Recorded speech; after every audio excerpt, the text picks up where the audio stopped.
And are you refreshed? Good. Now what? This is like winning the lottery. Did you notice how you knew? Yeah. You're peeking around you. Yeah. Yeah. You noticed how every person today, they've known, one person stands up? Group of clarity. My heart's beating really fast. That's good. Is it? Well, as opposed to the alternative.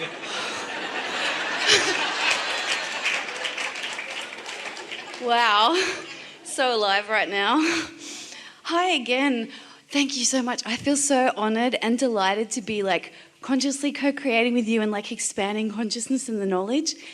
This is like my second time. Like I went to the cruise, the Abraham cruise in Alaska last year, and that was amazing. And I spoke to you directly then, and I might need a little bit of guidance because I have so many questions.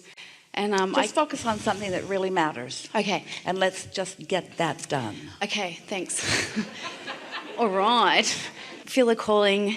I felt it in Australia, Sydney, Australia, and I flew through the sky and arrived at the most majestic palace. And on Monday, I will be studying with the Masters of Comedy at Second City. Is that good? This is such a great city, great people, thank you. So what I would really love for you to help me work on my grid, because I need to clear some resistance off my path, because I want to be a comedy rock star like Tina Fey or Jimmy Fallon. Yeah.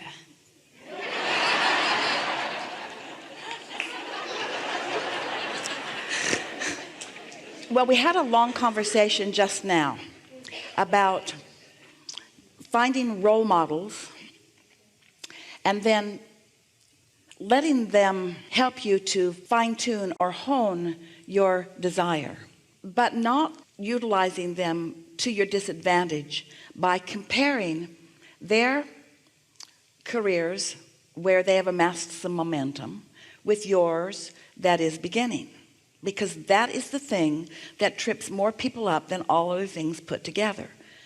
So if you can use the variety that you are choosing from as inspiration and not as the measuring stick about how you're doing, then it serves you really well.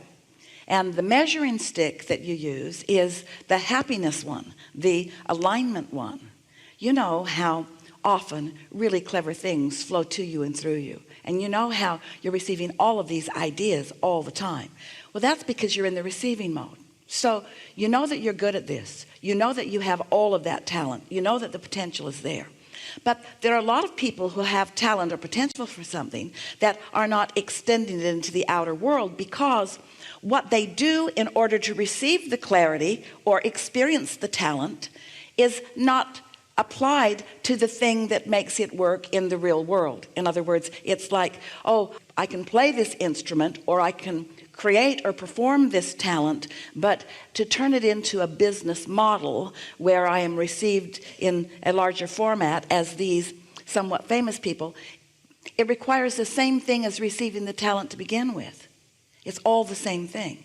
For example, when we talk with someone, and it happens all the time, who has written a wonderful book, quite often they will say to us, I've written this book and it flowed so easily, and I know it's a really good book, but I'm having a hard time getting it published, or the publisher isn't doing anything with it, or people aren't finding it.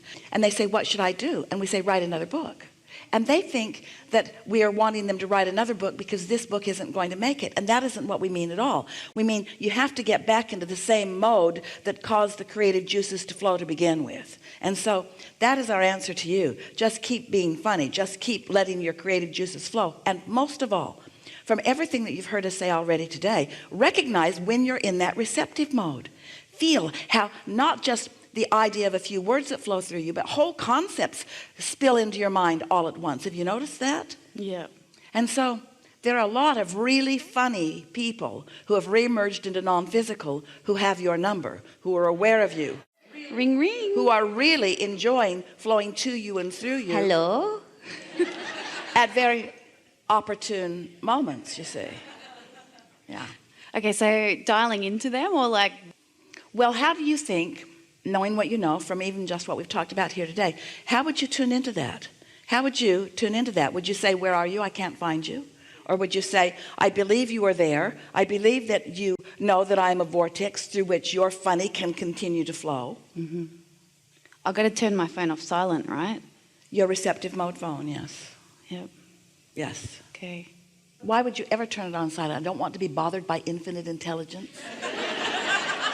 I don't want good impulses. Now you see, you're trying to be funny, but you're shooting yourself in the foot at the same time How so? by playing about turning your phone off. Leave your circuits all wide open, wide open. Yeah? And open the circuits by talking about them being open, talk about the channels being open, talk about being connected and receiving, acknowledge and appreciate when I am receiving. Especially that. Especially notice when you're on, as you often are. Esther's running around with her pink-haired friend. Have you seen her around? Funny girl. And so often, hysterical things occur to them. And they think the whole world should hear this. They would all think it's funny. And we often say, no, just you two. The whole world isn't ready for that one. It's just for you two. But sometimes the whole world is ready for the funny that occurs to you, you see. And so it's a matter of enjoying your own experience, enjoying the flow that happens, and not getting too far out ahead of it and trying to make it into something right away. Enjoy it as it flows, enjoy it as it flows, until it's just second nature for it to flow, flow, flow, flow, flow, until you're just tuned in, tapped in, turned on all the time. You know, you live in a situation comedy. You do. And the law of attraction is the best orchestrator of the situation to produce the comedy. And so when your intention is funny, when your intention is flow, when your intention is clever, when your intention is fast moving, when you get tuned in, tapped in, turned on, the universe will yield and yield and yield and yield and yield and yield and yield to you. You really don't want to live a sort of where you think of something funny and you write it down and you memorize it and then you just walk around watching for the right opportunity to say it with all that is known, so that your timing is spot on, because you know clearly that timing is what makes the difference, isn't it? Yeah. And you've got access to timing. Enough? Could you talk a little bit more about timing and how to improve that? Well, the receptive mode creates the timing and nothing else will replace it. So if you're not in the receptive mode, don't even worry about it, because you're not going to be able to do anything about it. So get in the receptive mode and your timing will be right on, because when you're in the receptive mode, law of attraction will line you up with the other cooperative components, and so you can't miss. That's the key. And when you think about those who you were describing, that's really evident. They're not worried about what anybody else thinks. They've got this sort of attitude of confidence about it. They think they're funny and they really don't care if you do. That really is the key to it. Not being self-conscious in the attitude of how you're being received by others, but just enjoying yourself so much. When you're really enjoying yourself, others, if they're anywhere near funny, they'll enjoy you too, you see.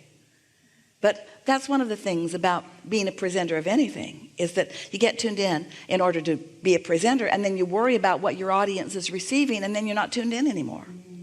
So it really is an attitude of not worrying about how you're being received, and just focus upon how much fun you're having in your broadcast. And if you're broadcasting in fun, because remember, what you broadcast and the way you set your receptive mode are the same thing. So if you're just having a wonderful time broadcasting, now you've got your receptive mode set there. So now the cooperative components are coming with you too. So your audience, they're cooperative components. They're cooperative components to what you've got going on. And don't you notice that some of the most wonderful, clever, funny, right on stuff comes just to you in the moment? Wasn't something that was planned, something that just occurred in timing.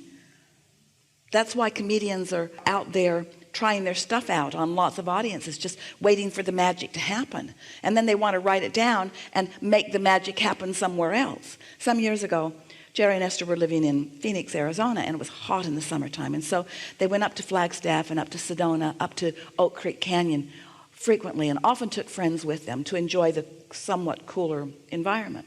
So one day in the middle of October, Jerry and Esther were driving down Oak Creek Canyon. It was one of those magical moments where the sun was shining right down the canyon in this unique way.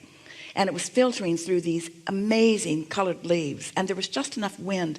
It was a moment that neither one of them could ever forget. And so Jerry, who kept track of everything that he loved, wrote it in what Esther called Jerry's almanac. He kept track of everything in Jerry's almanac, everything weather related, everything wonderful related. And he said, we'll come back here next year and we'll bring everyone that we know. So they got a bus and they called their friends and they all got on the bus and they all went up Oak Creek Canyon, and they all went up around, and they're coming down Oak Creek Canyon. Wait for it, wait for it, wait for it, wait for it. It wasn't there. It wasn't there. Because you can't recreate that stuff. You sort of kind of can. The universe is your cooperative component, you see. And so, of course, some of it will be so funny that everybody will like it, but it's the new stuff that's coming, constantly coming. That's what you're wanting. You're wanting that spontaneity of being tuned in, tapped in, turned on, reading your audience, knowing where they are, even psychically understanding what's funny to them. What fun's ahead for you?